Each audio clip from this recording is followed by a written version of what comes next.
The room smelled like hand sanitizer and warm plastic, and Nia could hear her own breathing louder than the monitors. Her phone buzzed again on the little hospital tray, the screen lighting up with a name she had stopped saving months ago. Someone's half-finished Starbucks sat on the counter, melted ice clicking softly. Nia squeezed the bed rail so hard her knuckles went pale, then she let out a sound that didn't feel like her voice at all. The nurse leaned in close and said, "You're doing it, Nia. Stay with me."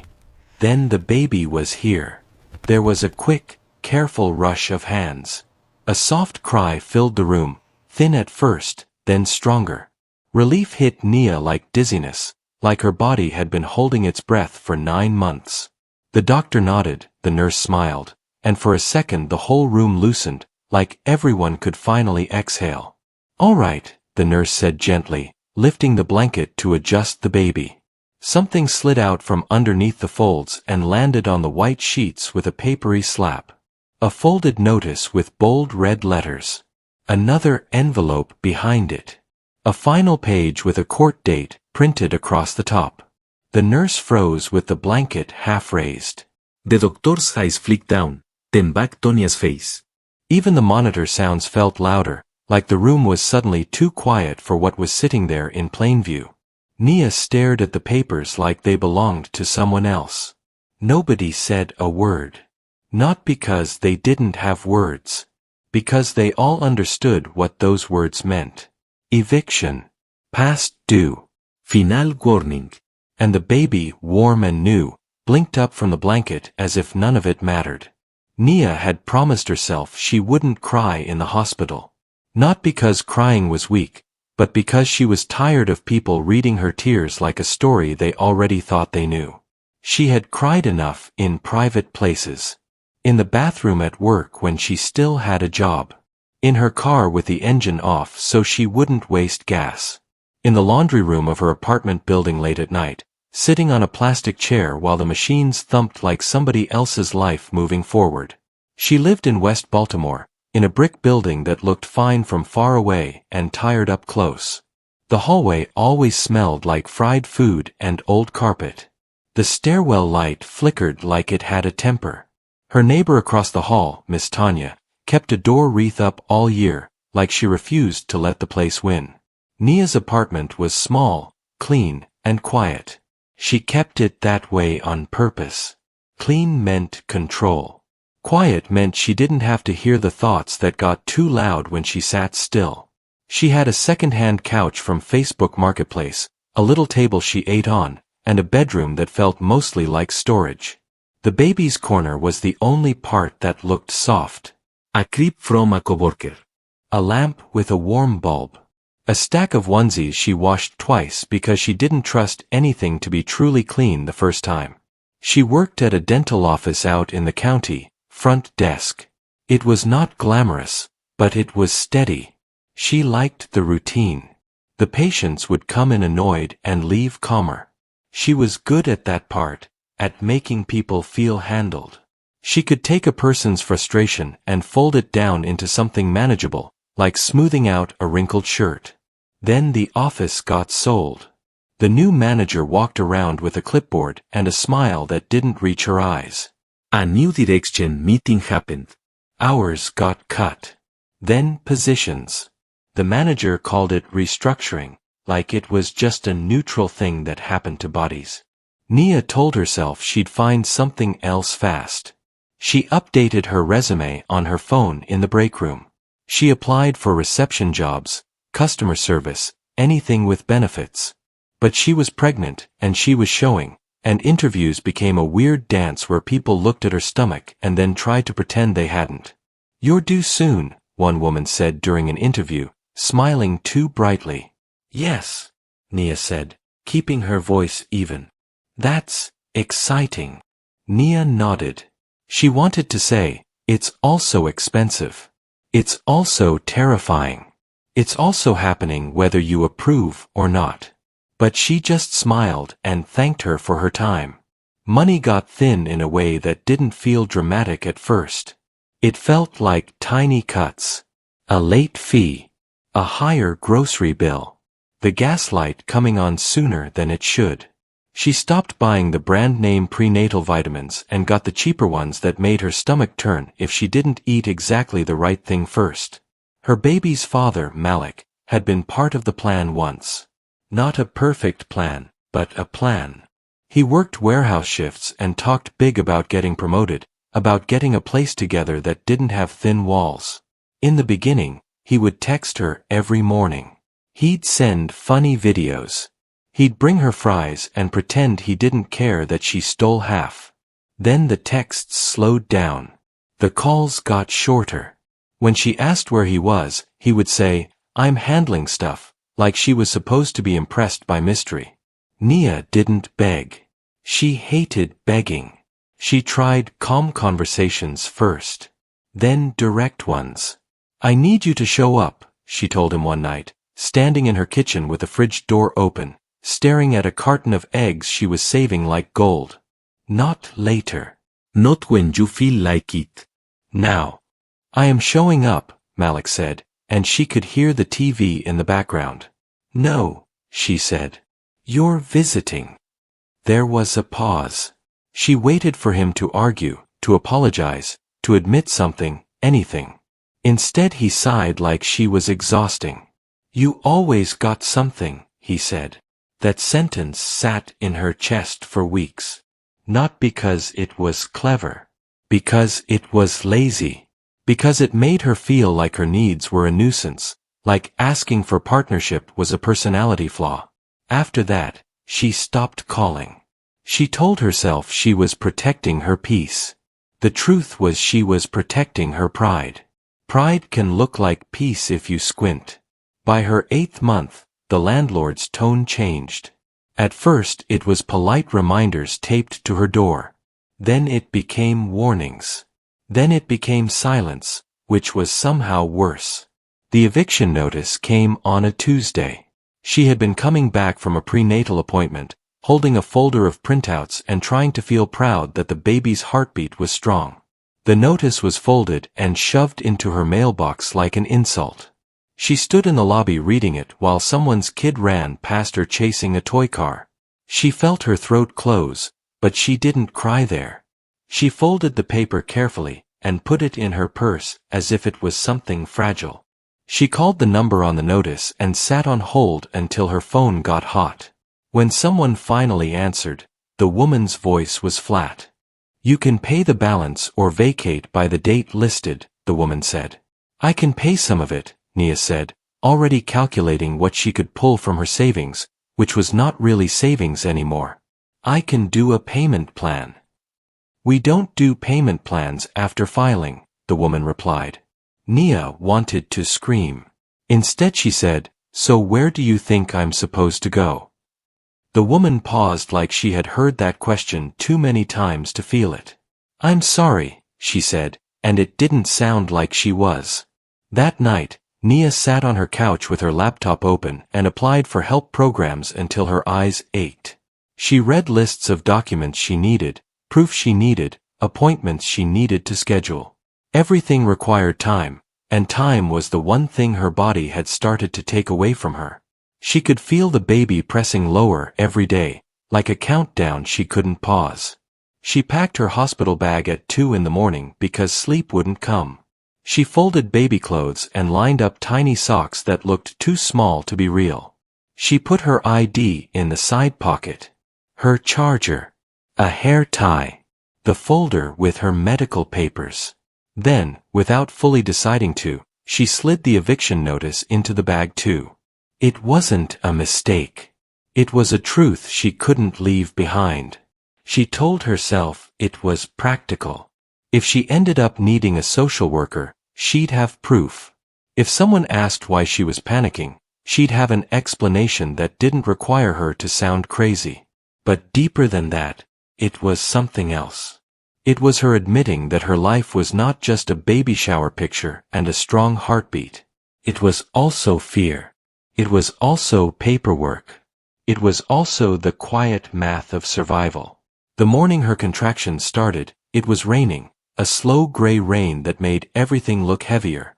Nia drove herself to the hospital with both hands tight on the steering wheel. A tear landed on her jeans at a red light, and she wiped it away fast, like it had broken a rule. In triage, a nurse asked who was with her. "Just me," Nia said. The nurse didn't pity her. She just nodded like that was information, not a judgment. "Okay," she said. "We'll take care of you." Hours later, when the baby finally arrived and the room softened with relief, the papers slipped out from under the blanket like they had been waiting for their moment. Nia watched the staff's faces change, watched their eyes go careful, watched their silence fill up with meaning. She felt exposed. Not in her body. In her life. "I'm sorry," she whispered, even though she wasn't sure what she was apologizing for. The nurse slowly set the papers aside, then looked at Nia with a steadiness that felt like a hand on her shoulder. "You don't have to be sorry," the nurse said. You have a baby now. "That means we figure out the next right thing." Nia stared at her child's tiny mouth, the way it opened and closed like the baby was still learning the world. She wanted to believe in the next right thing. She wanted to believe that being seen wouldn't turn into being judged. She wanted to believe that help was real, and not just something people said to sound kind. Outside the window, the rain kept falling, steady and ordinary. Inside, Nia held her baby and felt two truths at once.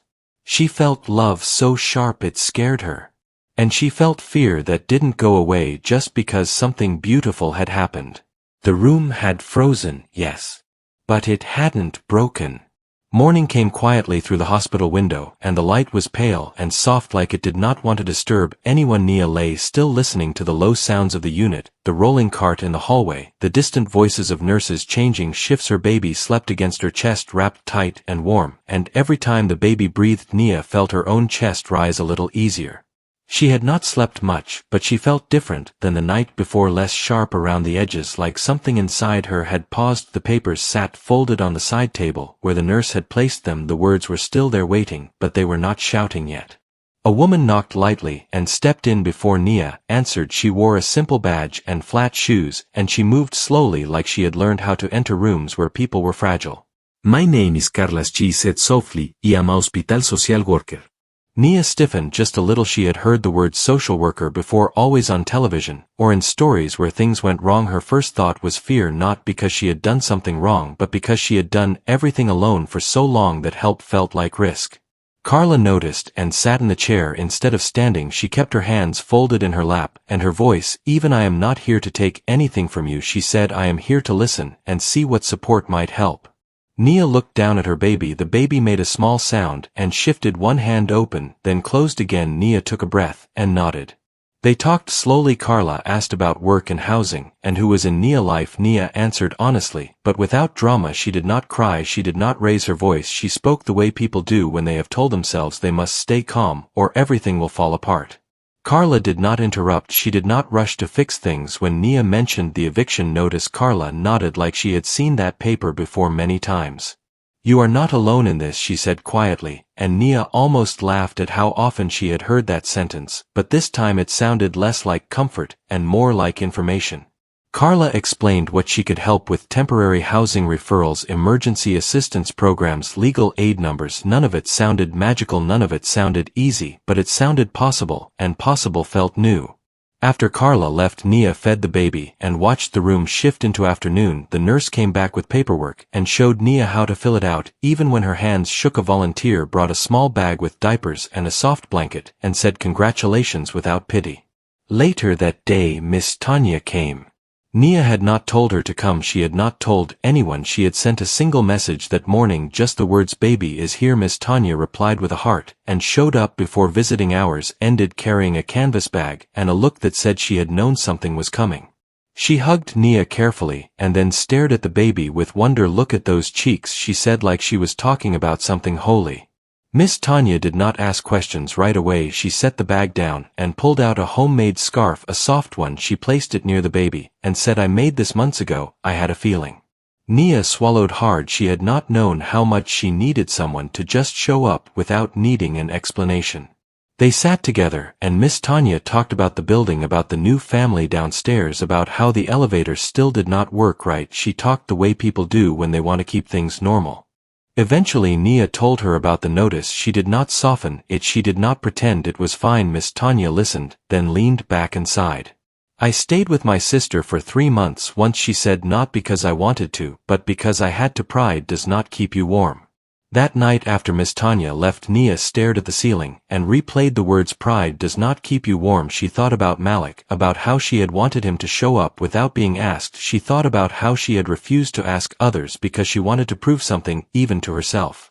The next day Carla returned with a folder, and sat beside Nia again. We can place you in a short-term apartment, she said. It is not fancy, and it is temporary, but it is safe, and close to services. Temporary used to scare Nia. It sounded like failure. Now it sounded like breathing room. Nia hesitated, then asked a small question. What do I have to do? Just keep showing up, Carla said. Fill out what you can, answer calls, ask questions, even when you feel tired. After discharge, Nia sat in her car with the baby asleep in the back seat. The building across the street reflected in her windshield. She looked at her phone, and opened her messages. Malik name sat there untouched. She stared at it, then locked the screen without opening it.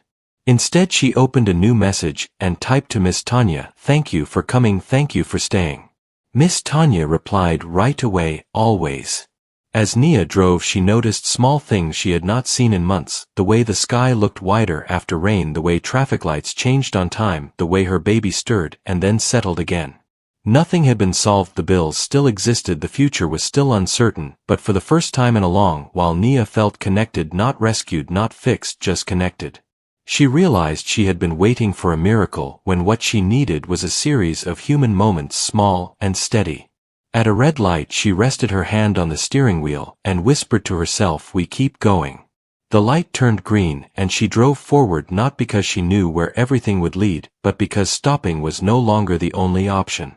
The temporary apartment was quiet in a way that felt unfamiliar. The walls were plain, the furniture mismatched, and the air smelled faintly of cleaning spray. Nia placed the baby carrier near the couch, and stood there longer than needed, just listening to the silence. It was not the comforting silence of home, it was the silence of waiting. The baby slept most of the day, waking only to eat and stretch tiny fingers. Nia moved slowly, learning the new rhythm. She washed bottles in the small sink, folded baby clothes on the bed, and checked her phone more times than she wanted to admit. Each notification made her heart jump, even when it was just an alert or a reminder. At night, the quiet grew heavier. The baby cried, and Nia rocked back and forth, humming without realizing she was doing it. Her body was tired in a deep way that sleep did not fix. She thought about the apartment she lost, about the couch she had left behind, about the plant she forgot to take off the window ledge. She thought about Malik more than she wanted to. The questions came late at night, when the baby finally slept. Would he ever call? Would he regret missing this? Would it hurt less if she let the anger out instead of holding it in her chest? One evening she scrolled through her phone and found an old voice message from months ago. Malik's voice sounded lighter than excited. He had been talking about the baby, saying he could not wait to teach the kid how to ride a bike. Nia listened until the end, then listened again. Her throat tightened, and she felt something inside her crack. She did not cry right away. She sat very still, like if she moved the feeling would spill everywhere. When the tears came, they were quiet. She pressed her face into the blanket, and let herself feel the weight of what was not going to happen. The breaking point was not loud. It did not come with shouting or slammed doors. It came with a simple thought, I cannot carry this alone anymore. The next morning Nia called the legal aid number Carla had given her. She waited on hold with the baby on her chest, listening to recorded messages. When someone finally answered, she explained her situation without apologizing. The woman on the line spoke clearly, and said they could help delay the eviction record and guide her through the next steps. After that, Nia called a job placement office. She spoke to a man who asked about her skills and availability. She told him the truth about her situation, about needing flexibility, about having a newborn. There was a pause, then he said, we can work with that. Every call took energy, every conversation felt like lifting something heavy, but with each one Nia felt a small shift, like the ground under her feet was not as slippery. One afternoon Miss Tanya came by the apartment. She brought soup and sat on the couch holding the baby like it was the most natural thing in the world. You look tired, she said gently. I am tired, Nia replied, and surprised herself by smiling after. They talked about small things, about shows on TV, about the weather. Then Miss Tanya asked the question Nia had been avoiding, how are you really? Nia hesitated, then said the truth. I am scared that I will fail her, she said, looking at the baby. I am scared that no matter how hard I try it will not be enough. Miss Tanya nodded like she understood that fear does not mean you are failing, she said, it means you care. That night Nia lay awake thinking about that word care. She had been measuring herself by what she lacked: money, space, support. But she had not measured the effort, the patience, the love she gave every day without anyone watching. The next morning her phone rang. It was Malik. She stared at the screen until it stopped ringing. Her heart pounded, and her hands shook. She felt anger, sadness, relief all at once. When the phone rang again, she answered. Hello, she said, her voice steady. There was silence, then Malik spoke. His voice sounded unsure. He said he heard the baby was born. He said he had been thinking. He said he did not know what to say. Nia listened. She did not interrupt. She did not rush to fill the space. When he finished, she took a breath. I needed you, she said simply, not just now, not just with words. I needed you to be there. Malik did not argue. He did not defend himself. He just said, I know. They talked for a few minutes about practical things, about boundaries, about what she needed moving forward. There were no promises of change, no dramatic apologies, just honesty, and that was enough for now. When the call ended, Nia felt lighter and heavier. At the same time, she had faced something she had been avoiding, and survived it. She looked at her baby sleeping nearby and felt a quiet strength settle in her chest. The breaking point had passed, not because everything was fixed, but because she had stopped pretending she could do everything alone. Outside the window the day moved on. People walked, cars passed, life continued. Nia sat there holding her child, understanding something new. Strength was not silence, strength was asking for help, and still standing. She whispered to the baby, we are learning together, and for the first time she believed it. Weeks passed and time stopped feeling sharp. The days blended into each other with feedings, laundry, phone calls, and short walks around the block. Nia learned the sound of her baby breathing, learned the different cries, learned how to rest without sleeping. The temporary apartment slowly started to feel less temporary. A picture from her old place leaned against the wall. A plant from Miss Tanya sat near the window, reaching toward the light. The baby swing hummed softly in the corner, filling the space with movement. Nia started a part-time job at a small medical billing office. It was not perfect, and it did not pay much, but the manager spoke honestly, and treated her like a person. They let her work from home some days, and come in late on others. Nia worked with the baby sleeping beside her, typing carefully, while the room stayed quiet. Money was still tight, but it was moving instead of stuck. Bills got paid slowly, one by one. She made lists and crossed things off. She stopped seeing the numbers as judgment, and started seeing them as information. Carla checked in every couple of weeks. She helped Nia apply for a longer housing option. It was not permanent, but it was stable. Nia filled out the forms carefully, reading every line twice. One afternoon she took the baby for a walk and ran into a woman from the building next door. They talked about the weather, then about babies, then about exhaustion. The woman laughed and said, none of us know what we are doing. Nia laughed too, and felt lighter. Malik visited once. He held the baby awkwardly, and left early. There was no anger in the room, only distance. Nia accepted it without turning it into a story. She knew now that closure did not always look like apology. Miss Tanya came by often. Sometimes they talked, sometimes they sat quietly together. The baby grew stronger every day, and smiled more easily. Nia took pictures, not to post, but to remember. One evening Nia sat at the small table with a cup of tea that had gone cold. She looked around the apartment, and noticed something she had not felt before: safety, not perfect, not permanent, but enough.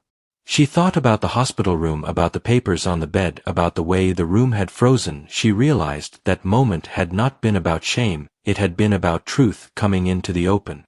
Nia picked up her baby and held her close. She whispered, you came into a hard moment, but you also came into love. Later that night she wrote a short post online in a community group, not a request for money, not a dramatic story, just a message: thank you to the people who helped me when I was scared. You mattered more than you know. The responses came slowly: hearts, comments, messages from strangers saying me too, and you are doing great. Nia did not answer all of them, but she read every word. The small win came quietly. The housing office called and approved her for a longer lease. The job offered her more hours starting next month. Miss Tanya hugged her so tight she laughed through tears. Life did not suddenly become easy. The baby still cried at night, the bills still came, but Nia no longer felt invisible. She learned that strength was not being silent, it was staying present, it was letting people see you when you were tired, and still choosing to move forward. On a quiet morning, Nia sat by the window holding her baby, watching sunlight touch the floor. She felt something steady inside her, not joy, not relief, but trust. Trust that she could keep going, trust that asking for help was not failure, trust that small steps still counted. She looked down at her child and smiled. "This is our beginning," she said softly, and it felt true. The world outside kept moving, ordinary and imperfect, and Nia stayed right where she was, grounded, breathing, and ready to keep building. If you have ever faced a moment where everything felt exposed, where fear met hope at the same time, then you know what it means to keep going anyway. And maybe you will share your story too.